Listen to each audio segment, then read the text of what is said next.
дойде времето за студя, започват първите кашлици на вашите деца или вашите близки.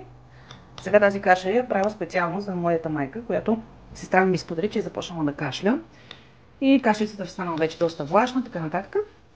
И веднага реших да изпретна нашата вълшебна кашичка. Ние не сме я ползвали от доста години, тъй като моите деца, съответно като всеки ден приемат суперхраните, нито се разболяват, нито кашлици са имали така. Обаче аз съм гледала много в зумовете и даже много майки споделят, че тази кашичка по принцип си има в готов вид, са си направили, седят на хладилника на вратата и при първи симптоми на кашлица нещо, веднага си взимат и започват децата да по една лъжичка през час-два.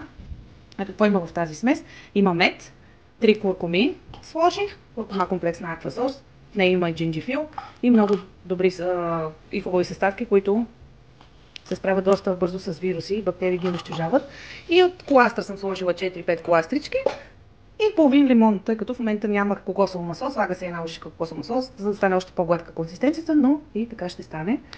Сега тази смес отива при майка ни да започва да я хапва. Ще ви държим в течение по положението при нея.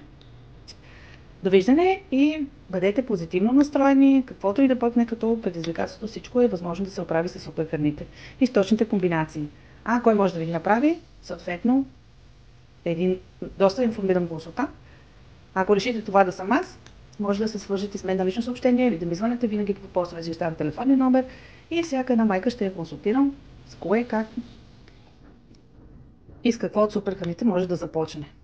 Както тази сутрин гледах един филм и ми остана в съзнанието следната реплика. Всеки е започнал от някъде. И това е наистина така. Всяка една майка в аквасорс е започнала с, ако ще да и с една коластра, или с една зелена енергия, или с един пробиотик. Всеки е започнал от някъде.